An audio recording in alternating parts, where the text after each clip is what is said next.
आज हम बात करने वाले हैं अनुनाद की तीक्ष्णता के बारे में, इंपॉर्टेंट डेरिवेशन के बारे में। पिछले दो लेक्चर में हम समझा चुके हैं आपको कि अनुनाद की तीक्ष्णता क्या होती है, विशेषता गुणांक क्या होता है और बेसिकली बैंड चौड़ाई क्या होती है। अब यहाँ पे थोड़ा सा ध्यान देना, ये जो विशेषता गुणांक है ना, यही सब कुछ निर्धारित करता है अनुनाद की तीक्ष्णता के बारे में। अब देखिए कैसे, यदि आपका Q का मान बढ़ता है, किसका मान बढ़ता है, Q का मान बढ़ता है, तो हमेशा याद रखना कि अनुनाद की तीक्ष्णता भी बढ़ेगी।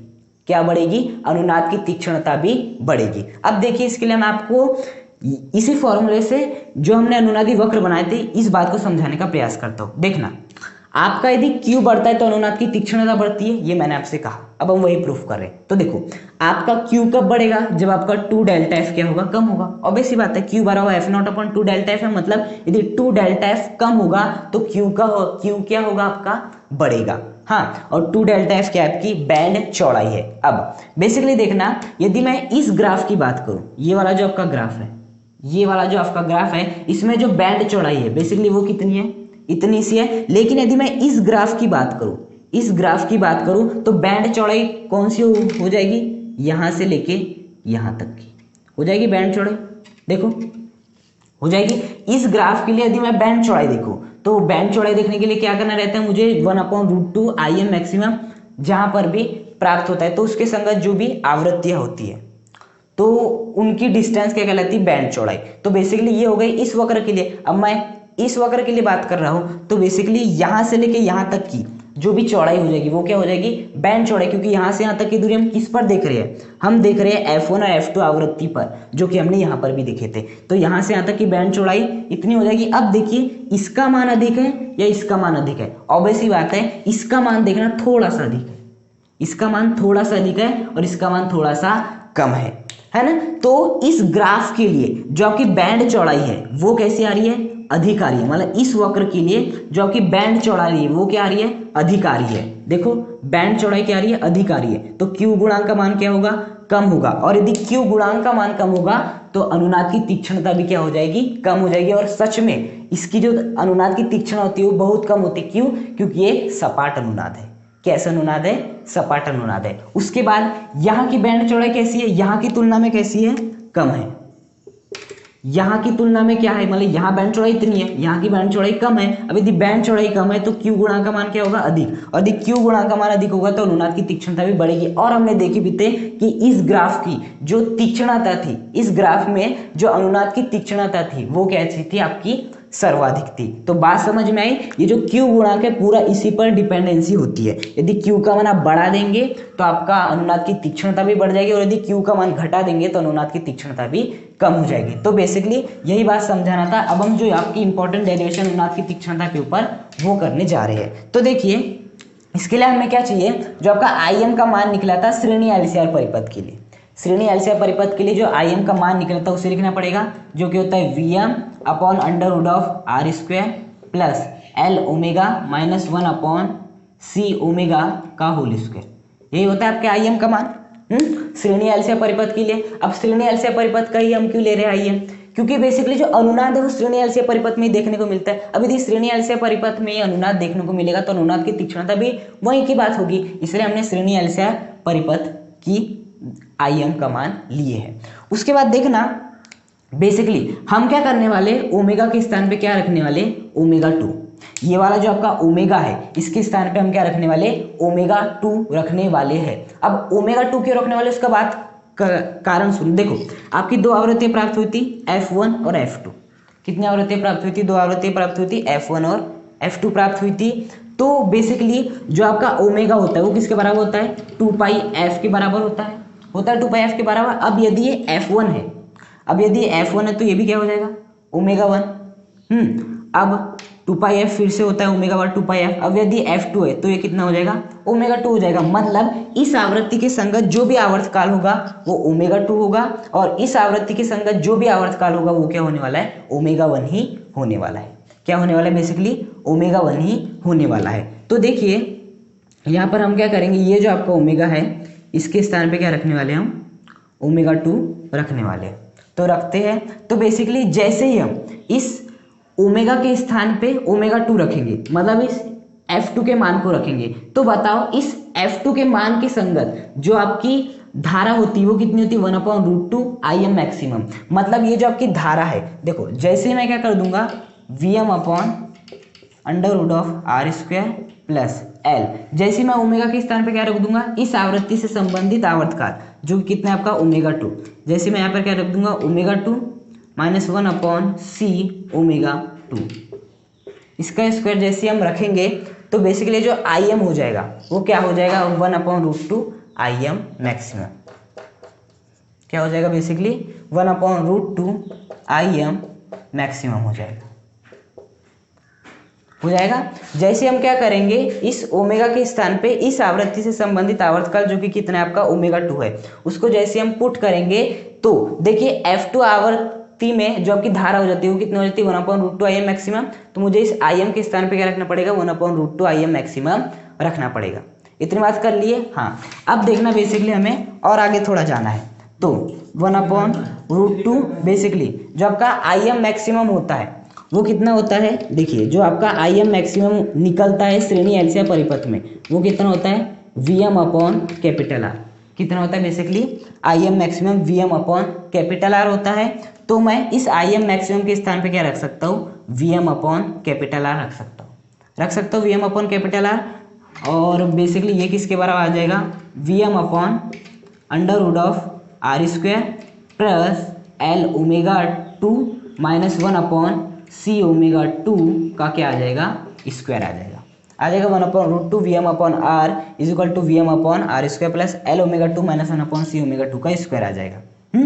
अब देखना Vm से Vm क्या आपका बेसिकली क्या हो जाएगा कैंसिल, तो फाइनली क्या आएगा 1/√2R = 1/√R² plus L ω2 -1/c ω2, इसका क्या आने वाला है स्क्वायर आने वाला है।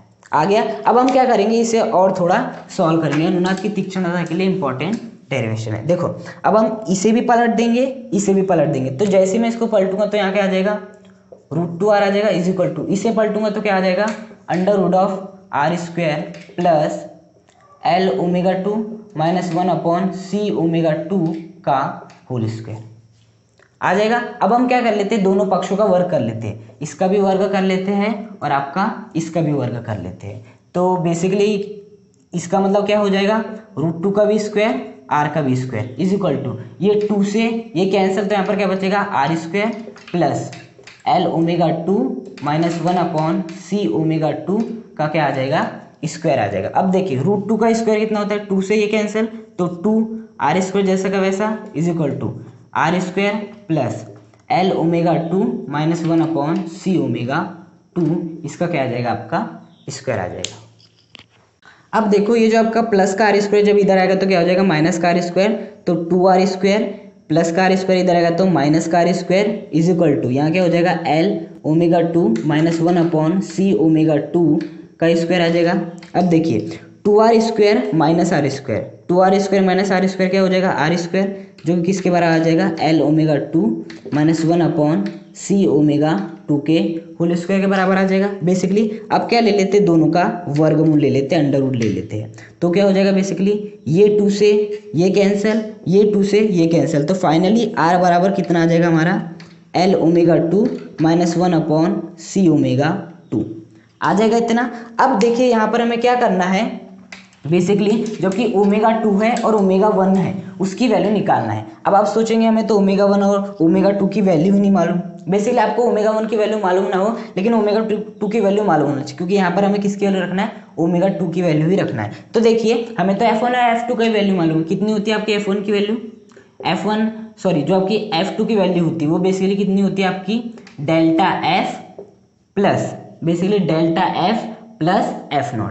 इतनी होती है आपकी किसकी वैल्यू F2 की वैल्यू। तो उसी प्रकार से यदि मैं ω2 की वैल्यू देखूंगा तो वो कितनी हो जाएगी Δω प्लस ω0, क्या हो जाएगा आपका Δω प्लस ω0, है ना। बेसिकली जो आपका Q का फॉर्मूला था उसे आपने क्या पढ़ा था, उसे पढ़ा था आपने F0 डिवाइड बाय 2 ΔF, ये पढ़ा था। चाहे तो इसे आप ऐसा भी लिख सकते हैं, Q बराबर F के स्थान पे क्या लिख सकते हैं ω0 डिवाइड बाय 2 Δω, मतलब F के स्थान पे ओमेगा को भी लिख सकते हैं। इतने बात को अच्छे से बस याद रखिएगा, है ना। तो जैसे F2 bar delta F plus F not होता है, उसी प्रकार से ओमेगा 2 बराबर delta omega plus omega not होगा। मैं ऐसा क्यों बोला, क्योंकि ओमेगा बराबर बेसिकली क्या होता है 2 पाई एफ। अब 2 पाई तो कॉन्स्टेंट है, इसका मतलब बोल सकते हैं कि एफ किसके समानुपाती हो गया, इस W के समानुपाती हो गया, इसलिए हम W को F के बराबर कर सकते हैं। तो यदि F2 का इक्वेशन ये आ रहा है तो W2 का इक्वेशन ये होगा, और Q को यदि हम इस प्रकार से डिफाइन कर सकते हैं तो इस F के स्थान पे हम W को भी लिख सकते हैं। हाँ, इतनी बात को अच्छे से याद रखिएगा। तो W2 की वैल्यू कितनी आ चुकी है हमारी, delta omega plus omega not. अब इस वैल्यू को यहाँ पर रखते हैं तो R इक्वल टू कितना हो जाएगा L। ओमेगा 2 के स्थान पर क्या लिखना है, del omega plus omega naught, फिर माइनस, देखिए ओमेगा 2 के स्थान पे बस इसकी वैल्यू रखा है delta omega plus omega naught minus 1 upon C. Omega 2 की वैल्यू कितनी है, delta omega plus omega naught है बेसिकली इतनी। अब देखिए इसे और सॉल्व कर लेते हैं। देखिए यहाँ से मैं ओमेगा नॉट को कॉमन ले लेता हूँ, हाँ, तो क्या हो जाएगा एल इंटू, बेसिकली इस पद में से मैं क्या कॉमन ले रहा हूँ, ओमेगा नॉट को कॉमन ले रहा हूँ, तो ओमेगा नॉट क्या आ जाएगा, बाहर आ जाएगा। अंदर क्या बचेगा, delta omega upon omega naught plus 1, क्या बचेगा basically delta omega divide by omega naught plus 1 बचने वाला है। कैसे किया मैंने, इस ओमेगा नॉट को बाहर ले लिया, एल जैसा का वैसा इस ओमेगा नॉट को बाहर लूंगा तो delta omega divide by omega naught plus 1 कीजिए। देखिए ओमेगा नॉट का इंटू यहाँ कीजिए तो ओमेगा नॉट से omega naught cancel, delta omega मिल जाएगा। इस ओमेगा नॉट का इंटू 1 में कीजिए, ओमेगा नॉट मिल जाएगा। मतलब कि ये जो हमने कॉमन लिए वो सही लिए। उसी प्रकार से यहाँ पर भी 1 अपॉन सी, यहाँ से भी ओमेगा नॉट को कॉमन ले लो, तो ओमेगा नॉट को कॉमन लेते ही क्या मिल जाएगा हमें, delta omega divide by omega naught plus 1, कितना हो जाएगा, delta omega divide by omega naught plus 1, है ना। यहाँ से हमने ओमेगा नॉट कॉमन लिए, जैसे यहाँ से हमने ओमेगा नॉट कॉमन लिए थे ना और इस प्रकार का लिए थे, तो उसी प्रकार से यहाँ से हमने ओमेगा नॉट कॉमन लिए और इस प्रकार से लिख लिए। अब देखना आगे बेसिकली हम क्या कर सकते हैं, आपका देखो R बराबर कितना हो जाएगा, L इंटू ओमेगा नॉट, उसके बाद अंदर क्या बच जाएगा, delta omega plus omega naught plus 1, ये आ जाएगा minus basically 1 upon C omega naught आ गया, into 1 upon delta omega upon omega naught plus 1। ऐसा लिख सकते हैं इसे हम ऐसा लिख सकते हैं 1 upon C omega naught into 1 upon delta omega plus omega naught plus 1 लिख सकते हैं। अब देखिए जब हम श्रेणी एलसीआर परिपथ की बात कर रहे थे, किसकी बात कर रहे थे, श्रेणी एलसीआर परिपथ की बात कर रहे थे, तो उसमें जब अनुनाद की स्थिति देखे थे तो वो क्या थी हमारी, एक्सएल बराबर एक्सी थी, जिसे हम ऐसा भी लिख सकते हैं L omega is equal to 1 upon C omega, लिख सकते हैं ऐसा। अब यहाँ से देखिए जो आपका 1 अपॉन सी ओमेगा है, देखो यहाँ पे यदि ओमेगा नॉट है तो यहाँ पर भी क्या हो जाएगा ओमेगा नॉट, तो यहाँ से 1 upon C omega naught, 1 upon C omega naught किसके बराबर है, आपके एल ओमेगा नॉट के बराबर है, तो मैं इस 1 अपॉन सी ओमेगा नॉट के स्थान पे क्या लिख सकता हूँ, एल ओमेगा नॉट लिख सकता हूँ। तो यहाँ पर मैं क्या लिख दूंगा, एल ओमेगा नॉट लिख दूंगा, लिख दिया इस प्रकार से। अब देखिए यहाँ पर भी एल ओमेगा नॉट है, यहाँ पर भी एल ओमेगा नॉट है ना, दोनों में उभयनिष्ठ है, तो बेसिकली अभी वो काम नहीं करते हम। देखिए एल ओमेगा नॉट, फिर अंदर क्या आपका डेल ओमेगा ओमेगा नॉट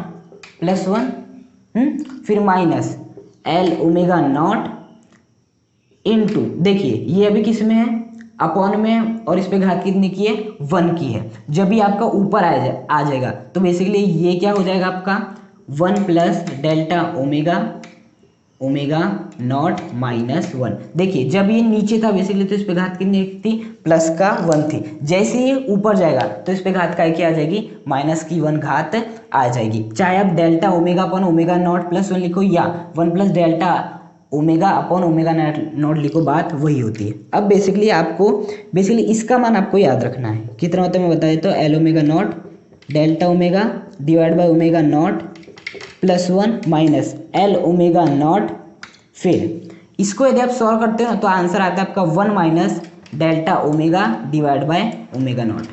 कितना आता है basically 1 minus delta omega divide by omega not. इसकी वैल्यू आपको याद रखना है 1 minus delta omega upon omega not. अब देखिए यहाँ पर भी एल ओमेगा नॉट है, यहाँ पर भी एल ओमेगा नॉट है, दोनों से क्या कॉमन ले लेते हैं हम, एल ओमेगा नॉट कॉमन ले लेते हैं। अंदर क्या बच जाएगा आपका delta omega upon omega naught plus 1 बचेगा ये वाला, फिर माइनस इसे हमने बाहर ले लिए तो क्या बचेगा अंदर 1 minus delta omega divide by omega not. इस प्रकार से आपकी कुछ वैल्यू प्राप्त हो जाएगी। अब बेसिकली हमें क्या करना है, इस माइनस का इंटू अंदर करवाना है, तो क्या हो जाएगा R is equal to L omega naught delta omega divide by omega naught plus 1। फिर इस माइनस का इंटू जैसे कराऊंगा तो क्या हो जाएगा, माइनस का 1 हो जाएगा ये, और ये प्लस का delta omega divide by omega not हो जाएगा आपका इस प्रकार से। तो +1 से -1 क्या हो जाएगा, कैंसिल हो जाएगा।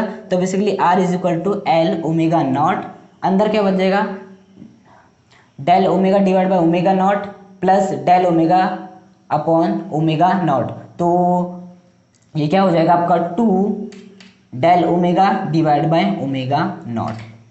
जैसे कि ये आपकी एक राशि है, एक ये आपकी दूसरी राशि है, जब मैं इन दोनों को जोड़ दूंगा तो 1 + 1 2 हो जाएगा और del time upon omega naught आ जाएगा। अब देखिए हम क्या करते हैं, बेसिकली इसे ऐसे लिख सकते हैं L omega not 2 delta omega divide by omega not, इसे हम इस प्रकार से लिख सकते हैं। हाँ, अब बेसिकली क्या कर देते हैं, हम दोनों को पलट देते हैं, इसके नीचे 1 है, इसके नीचे 1 है, तो जब हम इसको पलटेंगे तो ये क्या हो जाएगा 1/r, जब हम इसको पलटेंगे तो क्या हो जाएगा 1/L ओमेगा नॉट। अब जब हम इसको पलटेंगे 2 del omega upon omega naught को पलटेंगे तो क्या आएगा omega naught divide by 2 del omega, omega naught divide by क्या हो जाएगा 2 डेल ओमेगा। अब omega naught upon 2 del omega ये किसी की वैल्यू होती है और वो वैल्यू होती है आपकी क्यू की। देखिए मैंने अभी आपको बताया था, क्यू को आप चाहे तो ऐसे लिख सकते हैं F naught upon 2 delta F, या ऐसा लिख सकते हैं omega naught upon 2 del omega. बात वही है, मैंने अभी आपको समझा था कुछ देर पहले। तो इस omega naught upon 2 del omega, इस omega naught upon 2 del omega के स्थान पे क्या लिख सकता हूँ क्यू, तो इसके स्थान पे क्या आ जाएगा आपका क्यू आ जाएगा बेसिकली। अब जैसे मुझे क्यू का मान ज्ञात हो गया तो यहाँ से मैं क्या कर लेता हूँ, क्यू का मान निकाल लेता हूँ। तो देखिए यहाँ से क्यू का मान निकालने के लिए मुझे क्या करना पड़ेगा, इस एल ओमेगा नॉट भाग में इधर जाएगा तो किस में आ जाएगा, गुणा में आ जाएगा। तो बेसिकली क्या हो जाएगा L omega naught divide by capital R, L omega not भाग में इधर जाएगा तो गुणा में आ जाएगा, तो L omega naught divide by capital R किसके बराबर हो जाएगा, आपके क्यू के बराबर हो जाएगा। तो यहाँ से जो आपका विशेषता गुणांक का जो आपका अभिष्ट सूत्र आ गया वो कितना आ गया, L omega naught divide by R is equal to Q आ गया। ये पहला सूत्र हो गया। चाहे तो इसे ऐसा भी लिख सकते हो कि देखिए जो आपका एक्सएल होता है वो किसके बराबर होता है, एक्ससी के बराबर होता है अनुनाद की स्थिति में, अर्थात एल ओमेगा किसके बराबर होता है 1/c ओमेगा के। अब यदि ओमेगा नॉट है तो ये भी क्या हो जाएगा ओमेगा नॉट हो जाएगा। अब यदि यहाँ से मुझे ओमेगा नॉट की वैल्यू निकालनी तो वो क्या निकलने वाली है, इस ओमेगा नॉट को मैं इधर ला लूंगा तो क्या बन जाएगा ओमेगा नॉट का स्क्वायर इज इक्वल टू ये क्या हो जाएगा 1/LC हो जाएगा। क्या हो जाएगा ये 1/LC, एल को मैंने इधर भेज दिया, ओमेगा नॉट को इधर ला लिया, तो ओमेगा नॉट स्क्वायर क्या हो गया 1/LC हो गया। अब दोनों का अंडर रूट ले लो बेसिकली, तो 2 से कैंसिल, तो ओमेगा नॉट बराबर क्या हो जाएगा बेसिकली 1/√LC हो जाएगा। तो मैं इस ओमेगा नॉट के स्थान पे 1/√LC लिखता हूँ, तो L इसके स्थान पे क्या लिखना है 1/√LC लिखना है, डिवाइड बाय क्या हो जाएगा आपका capital R is equal to Q. इतनी बात आई समझ में, बस हमने ओमेगा नॉट के स्थान पे 1/√LC की वैल्यू रखी है। अब इसे हम ऐसे लिख सकते हैं, आपका L को ऐसे लिख सकते हैं √L इंटू √L, L बराबर होता है √L इंटू √L जो कि मैंने वही लिखा है, इंटू क्या होता है 1/√LC होता है, divide by capital R is equal to क्या हो जाएगा आपका Q हो जाएगा। हो गया। अब देखिए जो आपका √LC है इसे हम ऐसे लिख सकते हैं √L इंटू √C, कितना हो जाएगा √L इंटू √C।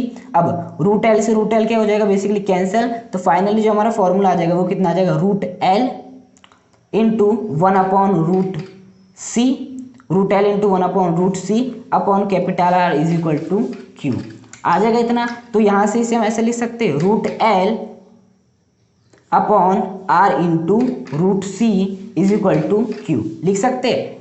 √L का इंटू 1 से होगा तो √L ही आएगा, फिर √C का इंटू R से हो जाएगा, इतना लिख सकते हैं। अब इसको हम ऐसे लिख सकते हैं आपका 1/R √L/C लिख सकते हैं 1/R √L/C बराबर क्या आ जाएगा Q।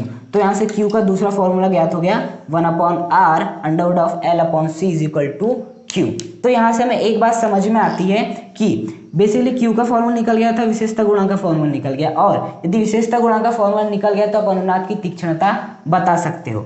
देखो बेसिकली अनुनाद अधिक तीक्ष्ण कब होता है, जब आपका Q का मान क्या होता है, बहुत अधिक होता है। अब बेसिकली Q का मान अधिक कब होगा, जब देखो यहां से समझ में आ रहा है, देखो यदि हमें Q के मान को अधिक करना है तो बेसिकली हमें R के मान को क्या करना पड़ेगा, कम, क्योंकि R का मान जितना कम होगा Q का मान उतना ही क्या होगा, ज्यादा होगा। तो यहां से हम लिख सकते हैं कि यदि हमें Q का मान बढ़ाना है, मतलब अनुनाद की तीक्ष्णता बढ़ाना है, और यदि Q का मान बढ़ाना है तो R का मान को क्या करना पड़ेगा, कम करना पड़ेगा, और बेसिकली Q के मान को बढ़ाना है तो मुझे इस L के मान को क्या करना पड़ेगा, इंक्रीज करना पड़ेगा, अर्थात ये जो L के मान को है क्या करना पड़ेगा, बढ़ाना पड़ेगा। अब यहाँ पे और एक बात देखिए, बेसिकली जो C आ रहा है वो कहाँ पे आ रहा है, अपॉन में आ रहा है, अपॉन में आ रहा है, मतलब यदि मुझे इस Q को बढ़ाना है तो मुझे C को क्या करना पड़ेगा, कम करना पड़ेगा। तो बेसिकली मुझे C को क्या करना पड़ेगा, कम करना पड़ेगा। अर्थात बेसिकली ये हो गया डेरिवेशन जो कि मैंने आपको बताया। उसके बाद विशेषता गुणांक का ये दो अभी इस फॉर्मूले निकले। अब यदि विशेषता गुणांक का मान अधिक होगा तो अनुनाद की तीक्ष्णता अधिक होगी। अब Q का मान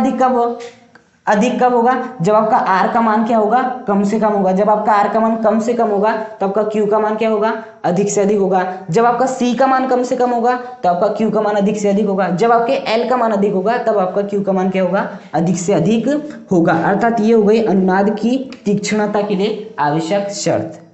तो बेसिकली आपको सबसे पहले डेरिवेशन करना है। उसके बाद जब डेरिवेशन कर लेंगे तो आपको लिखना पड़ेगा कि यदि हमें अनुनाद की तीक्ष्णता को बढ़ाना है तो किसका मान बढ़ाना पड़ेगा, Q का मान बढ़ाना पड़ेगा, क्योंकि Q का मान जितना अधिक होता है अनुनाद की तीक्ष्णता उतनी अधिक होती है। साथ ही साथ Q के मान को बढ़ाने के लिए R के मान को कम करना पड़ेगा। सूत्र से ही समझ में आ रहा है, क्योंकि ये कम होगा तब ये बढ़ेगा। फिर L के मान को बढ़ाना पड़ेगा, क्योंकि L का मान बढ़ेगा तभी ये आपका Q बढ़ेगा। साथ ही साथ C के मान को कम करना पड़ेगा तब ये Q का मान बढ़ेगा। तो इस प्रकार से हमने 3 लेक्चर्स में अनुनाद की तीक्ष्णता क्या होती है, बैंड चौड़ाई, विशेषता गुणांक और लास्ट में इसका डेरिवेशन किया और अच्छे से समझा कि अनुनाद की तीक्ष्णता को हम किस प्रकार से समझ सकते हैं।